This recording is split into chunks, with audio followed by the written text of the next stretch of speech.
And hello, movie lovers. So today I actually have some very special guests, and of course, what better way to go on ahead and start a podcast episode with a couple of friends that have played the video game and a couple of friends who haven't played the video games. I have my friend Don coming in pretty soon. But anyways, I have Anthony from ACS on here. I have Jamie Lee from In the Front Row. Then I have my good friend Tomeka. She's awesome too, and everything she does too. But anyways, let's go ahead. Let's start this. I'm excited to have everyone here to talk about The Last of Us, and let's do it.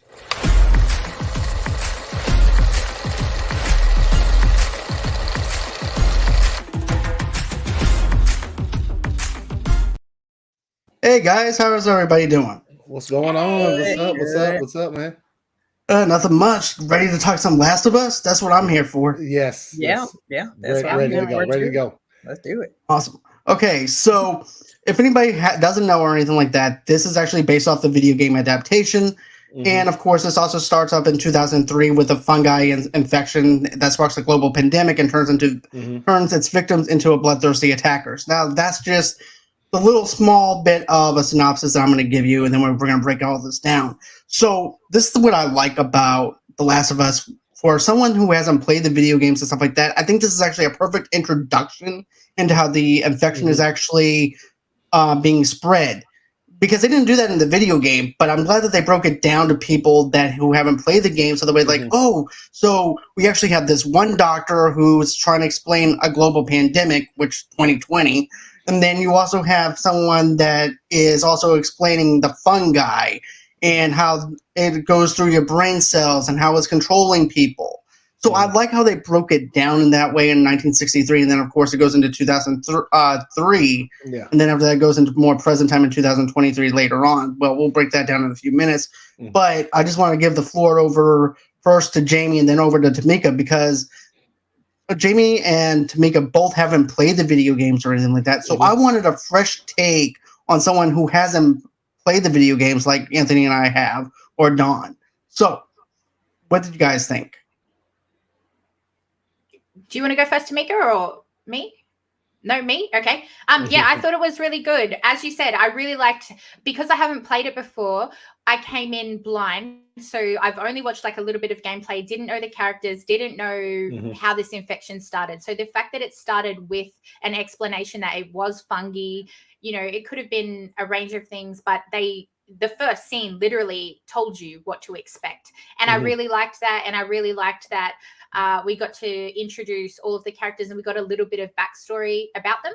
So I really I felt like we were connected to all of the characters. I didn't feel like, we didn't really get to know them or anything like that. But yeah, I really, the main thing that I enjoyed was the explanation of, that this is fungi and that's how sort of that infection began, like the roots of it all. I really liked that. And I know this is a really horrible thing to say, but it's something that always gets my attention, is when they kill a kid. I'm sorry, but that is the most bold, ballsy. I mean, it's hit or miss. Some people don't like that, but if you started a show like that, man, I'm hooked. Like, it shows me you've got guts, you've got balls, like the boys, like The Walking Dead. You're going to take risks, and that's what I like in a show. And it definitely did that. Yeah, I don't know about the kid, but I agree. I agree. Not that I wanted her to die, but it's very risky, Yeah, it is a bold risk. Yes, I never played the game, but I always saw the game, and it reminded me of like Walking Dead game. Like I was trying to explain earlier, just this video game, if I describe it, everybody would say that could be anything. Is it Resident Evil you're talking about? All I remember from this game I played was I was in an abandoned house and this zombie grabs my foot from the bottom floor, and then everybody starts jumping on me. But somehow I'm in a European village. But anyway, see how it's and you're like, what game is that? I don't know the game. I gotta research it after we get through. But back to this segment here. I really liked it. I really connected with all the characters, especially the relationship between the father and daughter. Sarah and Joel, I believe. Their connection was really good, and then you get so hooked on these characters, and all of a sudden, spoiler alert, she's gone, she's out, you know, and it's a shock to the system, really. Yeah. That's all I have to say. Yeah, I agree. Totally agree. Their banter between the father and daughter was really, really good. Oh, I love that. I was eating that up. Me too. And then to just have it, as you said, just go so quickly. That's the thing that I like. Correct. They're just willing to be like, you know what? Now we've got other things to focus on. And that to me is promising. You know, it really isn't. Yeah, it's promising that the rest of the story and the rest of the characters are going to be just as good. Really, they've got confidence. Definitely. In that. Yeah. And I know, Anthony, you were reading that at the very beginning of that episode with the banter between Sarah and Joel, because I really love that banter between the two of them. Yeah, no, that was fire. Because in the game, spoiler alert, a lot of that stuff you don't get in the game when the game starts. It pretty much starts. It's it's pretty much at the point in between them dropping her off to school. And then when you know, like they're watching the she gives them the birthday present and things of that nature. So that's pretty much around where the game starts. You don't get the telecast from the 1960s. You don't get any of that stuff. Like when you're literally thrown into the game, you're like, figure it out. So I do like that they did that with the show, because I always say this when it comes to comic book movies, these movies make their money off of average fans, not hardcore people who buy comic books every week. They make their money off the regular public. So that's what this show is banking on. They know the hardcore fans are going to be there every single week watching every episode because they love the material. But they had to put some stuff in there so that the people who haven't played the game can follow along. And I appreciated that. I thought it was great. The banter between them was absolutely incredible with the breakfast cooking and everything, because we didn't get that stuff. You know what I'm saying? We just jumped right into when it's almost started. But as far as what she was saying about the kid, that was them telling you, and nobody's safe. Yeah, we don't care. This show is going to be hardcore, and from rip, like this is people die here. You know what I'm saying? So like when I saw that particular moment, obviously she's like, she couldn't do it to put the kid's body in the little burn pit and stuff. And I was thinking to myself, like, yeah, that's this world that we've just dove into as far as viewers. It's insane. And if it keeps as close to the game as this first episode did, you guys, especially who haven't played it, you guys are in for a fucking ride, because it is they going to really be are. Yeah. It's going to be insane. Like you said, Anthony, whenever we see when we see the father and daughter banter, he goes, "Oh, I don't want pancakes." And then that was actually one of my favorite things. And then also too, whenever he says, "Oh, my birthday again, I'm going to be 37 years old. Oh, you're going to be wearing diapers, and what makes you think I don't?" The joking and stuff like that developed the character development for them to where people who haven't played the video games can actually care about these characters the way that we care about them. And I'm glad that it's not just like, thrown into the mix like how we were when we were playing the video game. Like you said, they drop the daughter off at the school. Then after that, the daughter's trying to figure this out, and then as she's trying to figure it out, that's when she gets picked up, and then that's when we're having to control the truck with the daughter and stuff. So, I thought that was actually pretty cool on how they actually do the camera angles within the inside of the truck. I thought that was really good. I actually felt like I was back inside this thing with Joel, and I felt a sense of danger with them. And I'm with Jamie though on this one though too. Whenever they go ahead and kill a character off, especially a young kid, and that aims for the stakes to be even higher, because it shows, like you said, that nobody's safe. Exactly. Nobody's safe. Yes, exactly. And it also gives you the emotional damage of Joel and shows his character development without his daughter. I will say this: as many times as I played that scene in the game, I did not expect it to hit hard like that, son. But in the show, me and my wife were watching it, and we were both like, you know what I'm saying? Like it just hit pretty hard. And I've like I said, I've played that scene in the game. I don't know how many times, and it just was it was just, everything was just on a bigger level and everything. With it, seeing it in live action, and the actress who plays his daughter, incredible, man, incredible. Yes. She's incredible. Yeah. I mean, I should have known from Game of Thrones that it should prepare me for such a time as this to detach myself. And Game of Thrones has been off for like a couple years, and I just got too relaxed. And then when I saw this, I was shocked again. I was like, "Oh my god, what?" Let's hope it doesn't end the same way, though, huh? A lot of people were disappointed with that ending. No, please don't end the same way. And please don't be dark. I could just say it, Tomeka. This is gonna get darker. No, I mean, like, literally. As a matter of fact, that's nobody. One of the things is because especially when you play the game, you try to figure out like where they're gonna end this season because it's only 9 episodes and the game is massive. So like I don't think they'll get into the second one during this first season, but like I really want to know how they end it because I think it's gonna be cliffhanger-ish and make you mad-ish. And you have to wait till however long it takes for the second season to come out. You know what I mean? So it's probably going to be one of those deals. I think so so too. Are we too. able to chat here about the things that we didn't like? Because that's a question that I wanted to ask you. Now No, Jamie. Only positive stuff here. You know. No, seriously. I really want. Talk about your negatives though too, because there's no such thing as a perfect TV show or a perfect movie. Everything's imperfect to the viewer. And by the way, movies and TV shows are subjective. So anyways, tell me what was just some of the negatives that took away for you. There was only one, and apart from that one, I would have called that a perfect episode. I really would have, because as I said, it introduced the infection, it introduced the characters. We got to see the zombies, which was good. We got to see, I think, at least 2 different types, like one that was actually alive and active, and then one that was, being what's the word? On the wall? You talk about the wall? Yeah. Like tested on. Experimented on. That was cool. So yeah, we got to see, the not 2 different types, because I'm assuming there's going to be lots of types, but a live one and a not so live one. And I like that. So there was lots of things that I did like, but I was really, really like, when we got to the 20-year time jump. 20 years is a big jump. And I was like, man, I would have, and maybe they'll come back to this in flashbacks, I'm not too sure, but I was like, I would have loved to have seen how the military took over, how the military does their systems of, okay, you're on cleanup duty today. All right, you're assigned this house, you're assigned that house. Did that happen in the game? Did you get a lot of that? Or was it like just jump straight into the cure, straight into protecting this girl?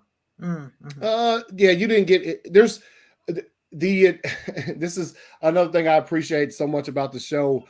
That entire story with Sarah and that next door neighbor family, not in the game at all. Nope. This is 0 in the game. So that was so fire to see that entire interaction between them. And let me tell you something, when the elderly woman changes behind her, right, that was freaking me out. I'm gonna be honest. As game players, like I think the benefit of that experience comes with playing it, but the benefit of people who haven't played it, who get to watch the show, you get those bonuses because we didn't get the tentacles coming out of the mouth. We didn't get that in the game. No, we didn't get any of that. There was so much stuff that I saw that I was like, well done. You guys have really stepped it up because that was yeah. So maybe we might get a backstory like you were talking about how they took over, because I know there's a couple of episodes this season are supposed to be flashback, just like a total episode of flashback. So I'm sure we'll get some more of that. Maybe we'll get Sarah back as his daughter, in like another episode. But I'm with you. I'd like to see that explained, how the military actually, took over those zones or whatever.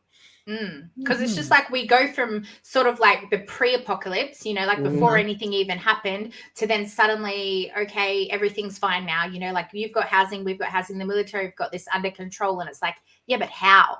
And then when they go out onto the street, everything seems cleared. It looks like a dead city, So it was like, wow, how clear is this, And obviously along the way, we're going to meet probably different groups and, people hoarded up in different cities and stuff. But I kind of wanted to also see that in between that time jump, like maybe not even have such a big one, maybe have 10 years or even 5 years in, to see things a little bit broken still. Right, I gotcha.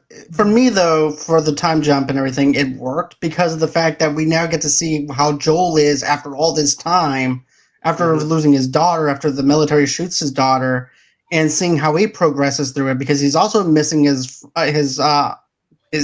Well, it was actually his uncle or brother. It was the brother that was missing.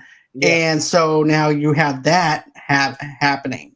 But also, too, the most horrific thing to me was seeing the little girl limping across where the military base is, and then taking her in, acting like everything's fine, and then killing her. And then you actually see the character development of Joel and how dark Joel is after all this time of like, remember the girl's like, the woman's like, look, I can't do this. I can't burn this body. Joel goes, here, give it to me. I'll do it. And it just shows that piece of the missing puzzle for him that is just gone. The joy that he once had for his daughter is now gone. So burning a body that's dead doesn't mean anything to him at this moment or anything. He's kind of become jaded to the entire process, basically. Yeah. When his daughter was injured, right, and they went to the military guy, and he was on the phone with his captain, and he's like, "Oh, we're not bit. We didn't get infected or anything like that." I wanted to know, like, what was it about just being injured that his captain gave him the call to basically kill them? I think, like, well, with the show, it felt a little bit different, but in the game, I'm telling you, that scene, spot on. That scene was so spot on. But I think you kind of hear more of what his feedback is in his headphones on the game than you do on the show. Because on the show, you just hear him say, "Excuse me, what?" Like, wait a minute, say that again. And they're telling him that just to go. I think they're any scragglers that come out of the town. That's they're just trying to do away with them. So like that's the gist you get. You kind of got it from the show, but in the game, you get that like real legitimate thing. Like any stragglers that come out of here, they're gonna take them out because they're trying to quarantine that zone or whatever. But that's rough, man. That's rough. Very sad. It was. But to see her die in live action made it even that more sadder to me because of the fact you got the development of that character with the neighbor set up. You also got the banter with the father. You also have the banter with the uncle.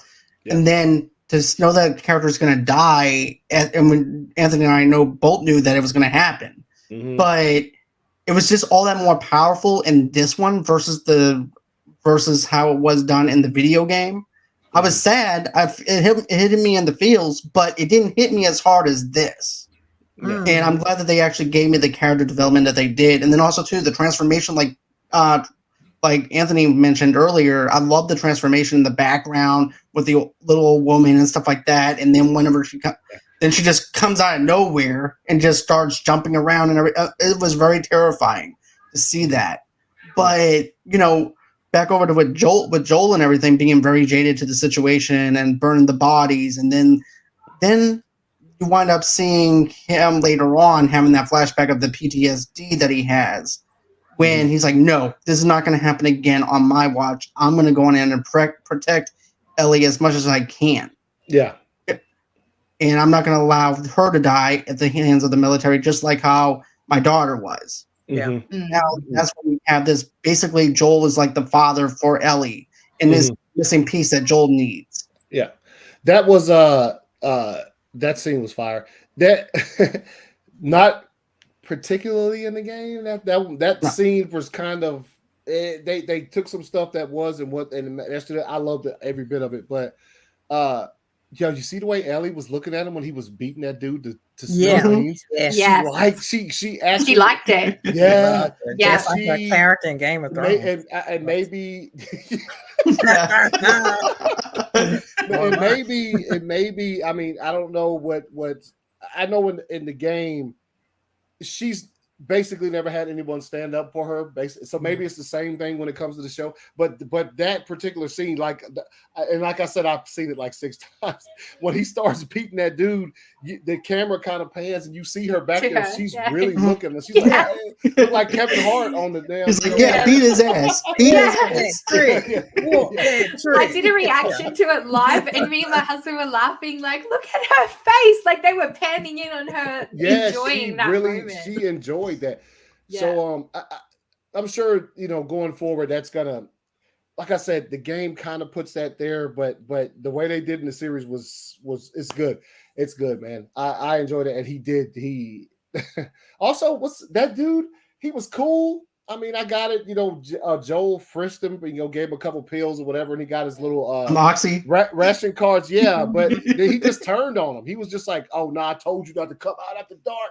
I'm gonna shake y'all up." And he's trying to put the little device they have to check to see if you're infected and stuff. I was like, damn, he just, because he was cool early in the episode, but now he's just like, yo.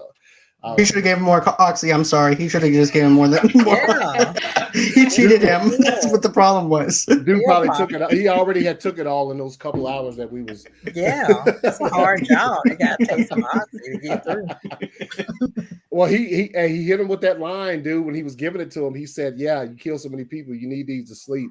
Dude didn't know what to say. He was just like, "Yeah," Mm-hmm. You know what I'm saying? Well, but also too, Joel was in Desert Storm too, because you see the logo on the back of the truck. So he was military, and then it just goes to show you, even within the military itself, even though you know how they operate, because you are one of them. Yeah. That it's sad that you can't even trust your own people that you're also served on arms with, so to speak. So that's also another thing that they added into this too that I liked. But what about for you guys though, Tomeka, Jamie? What's some of the other stuff that you would wanted to talk about too? I just think it's really good that it's pleasing the hardcore fans, because I know that's a really hard thing to do when you've already got a fan base established. So I think that by having the writer as, I think they're co-director, I don't think they're full director, but even directing in general, part of this series. And also the person who made the score is also making the score for the series. I think having those people on board that know the source material already, I think that is such an advantage, because they obviously have a connection with that material. They obviously love The Last of Us, and if you love something, you're going to put 110% into it, right? So I think that that's a real positive, because I have not seen one person so far in any reviews and things talk bad about the series. I know it's only one episode, but all the fans of the game have so far loved the series. And I think that is purely because of who's directing and who's doing the score and how much sort of love they already have for this franchise already. So I think that's a big plus as well. Oh, for sure. Yeah. Well, doing like a video game to big screen is difficult anyway. I mean, you have like Mortal Kombat, and you're hyped up to see that, and then Mortal Kombat 2, and you're like, what is this crap? It's debatable, I know. And then with Silent Hill, you have that, and then Silent Hill Revelation, and it's so much anticipation with like putting the material from the video game to the screen. And like you said, it takes talented writers to put it to the screen for a general audience, like with me and Jamie, who've never played the game before, and to come in invested in these characters. It's pure talent, and I can't wait to see the rest. Yeah, I can't wait. It's I mean, I think it's 9 episodes in this first season. We got 8 left, so yeah, I'll be tuned in every single Sunday. But so far, they've done a terrific job across the board. Like the stuff they changed it was like I said, some of the stuff that they put in this first episode that wasn't in the game is absolutely phenomenal, because like I said, seeing that when the woman had the tentacles, when she was that was dope. I would have liked to see that in the game. Like, it was fire, you know what I'm saying? So like they didn't show it in the game, obviously, because they were like, I think the game, the way they started out is it's like some secrecy in it as you play it. And you recover files. Recover files and stuff like that. Yes. Yeah. And so there's stuff like that in it. But seeing that on this, I don't know. I didn't have anything wrong with the first episode. For me personally, I thought it was more than I could have asked for, being a fan of this game since it came out in 2013. It was like, this is, you know what I'm saying? And obviously, you see the game, the show gets announced, and you see who's working on the stuff. You get excited, but seeing the first episode after waiting for a long time to actually see it, I was very, very impressed with it. And but That's the one thing that once Jamie, you brought that up. Yes, let me see some more of the that demilitarized zone that they, you know what I'm saying, that they how as a matter of fact, not just that, but once things started falling apart, how they established some kind of government to do anything. Mm-hmm. Yeah, you know who's at the top of their chain, sort of thing, you know? Yeah. And please don't take that the wrong way. Like, I'm not saying I didn't enjoy it for that reason, because we might see that in the future. But I'm saying the one thing that I do want to see is I want them to backtrack on that and go, how did everything be okay? How are these people living behind the walls in like a community? How did they build that? You know, that's what I want to see. So it's not, if they come back to that, that's perfect. But in that episode, I was like, that's a massive jump there, you know? And you know what else I would like to see is this, like, how did Joel decide to join up with them? That was another thing that was actually crossing my mind. How do you go from looking at the same people that killed your daughter 23 years ago and then start working for them? I get the fact that you need a source to survive. It's like, damn if you do, damn if you don't. But on the other hand, it's like, how do you go from that to just going over to join them? And that just goes to show you how jaded he is at this moment, though, too, where he's like, well, I need a source to survive. In order for me to survive, I have no choice but to be with them. Yeah, you remember he asked for another shift. He asked that dude who gave him, he's like, you got anything else? He's like, yeah, that was rough on him. Yeah. Clean out the crap shoot. Okay. Yeah, because he said, which one pays more? He said, the one that has the shit. Clean out the crap shoot. Pretty much the job that nobody wants. But you know what? And here's the thing, man. And as much as I love that game, and I am very happy that I played it a lot. And the second one I played a couple times too. I envy you guys because you hadn't played it.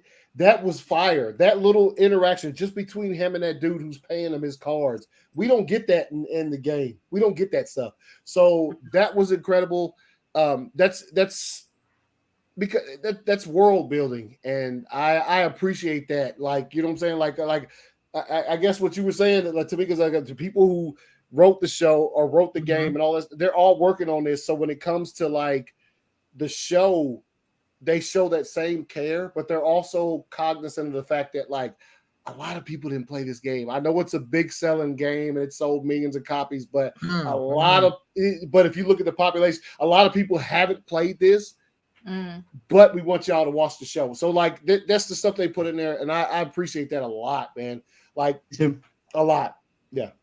Another thing too, which I really enjoy, and this is very subjective as well, but I love swearing. I love that like swearing. That little girl when she was like 7, 8, fuck you. I was like,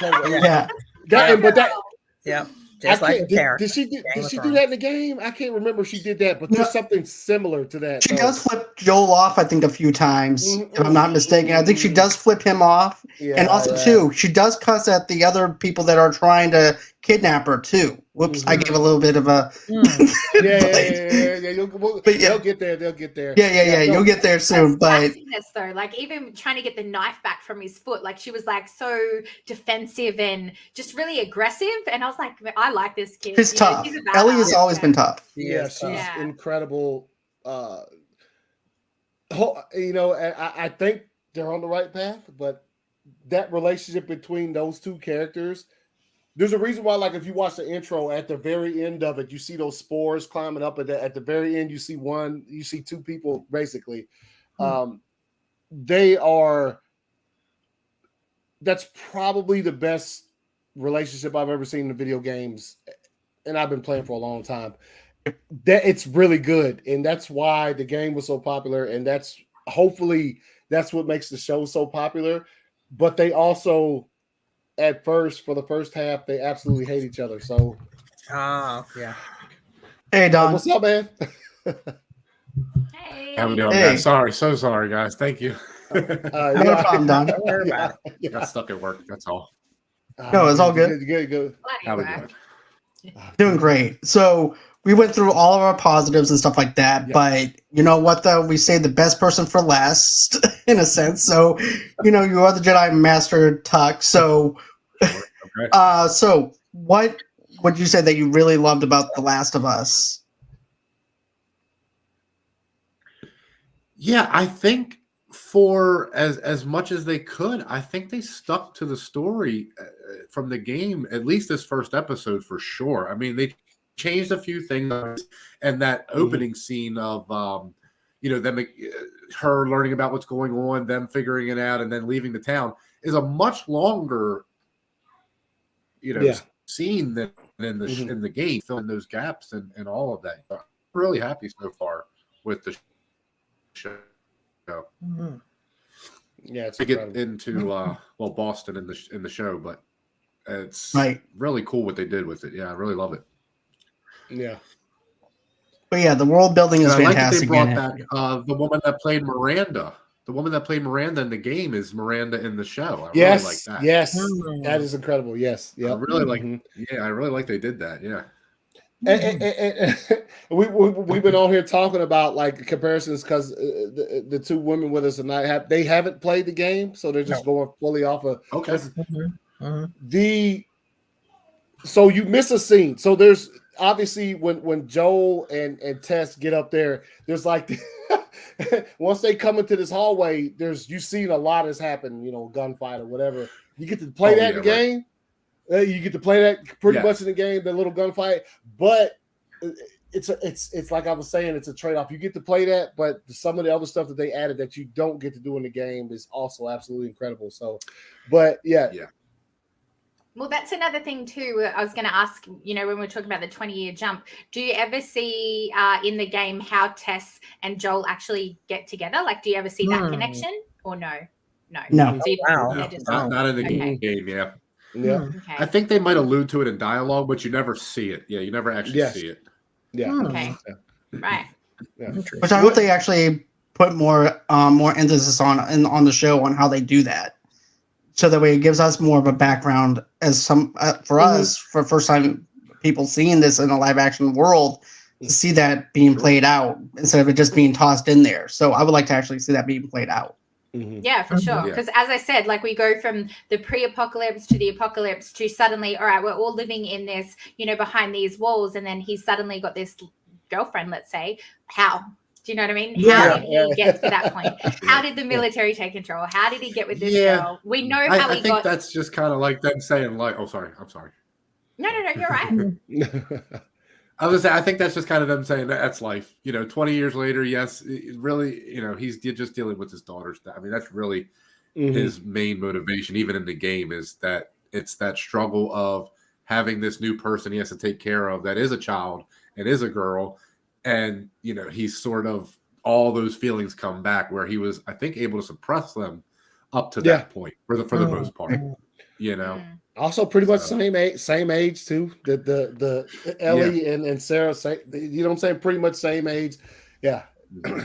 That was, I think, and that's why the game is so great, is because it's just a super heart touching story. I mean, it's just such a great heartwarming story. It really is once you get through it. Yeah. And her getting her dad's watch fixed. I know. I was like really invested.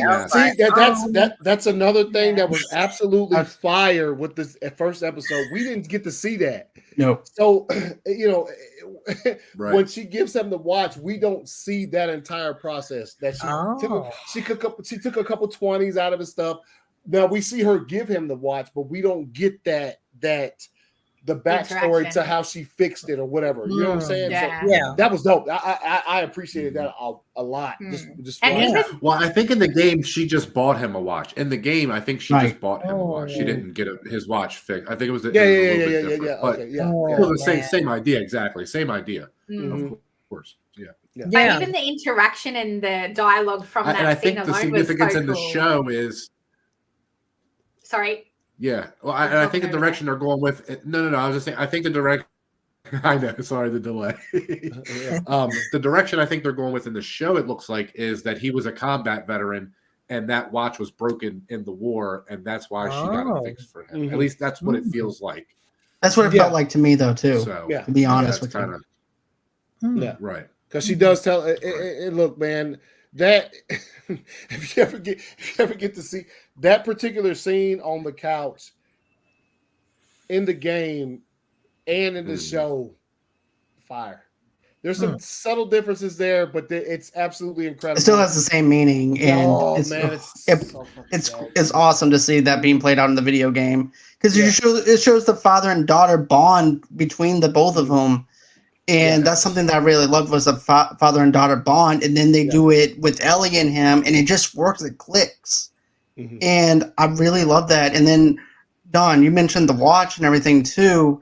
And I think that the watch is more of a character in this, though, too, because of the fact that Joel is still wearing that watch and remembrance of his daughter.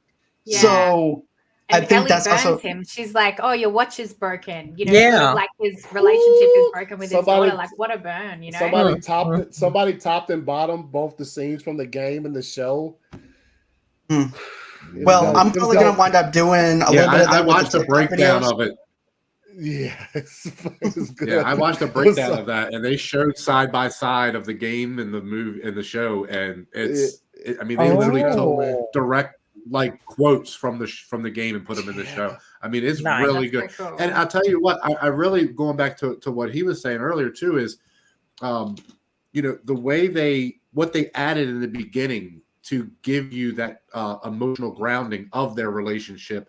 Because in the game, you don't get as much with them together. You just sort of get that it's a few 4 or 5 minute scene really with them. Where I think in the show that it really helps them extending that and showing, their relationship and just how close they really were, before we get to the craziness of what's going to happen. Yeah, because I thought it was look.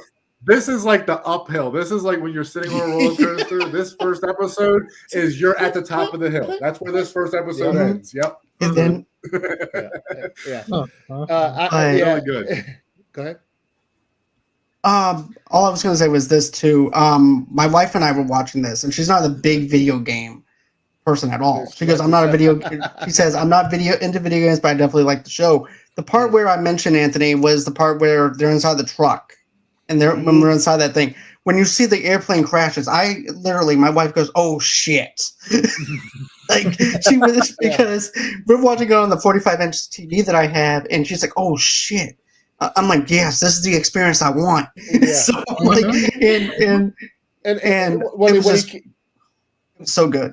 Go on. Not to cut you off, but you keep talking about the scene where Sarah's sitting in the back seat of the truck as they're trying to get out of this mess.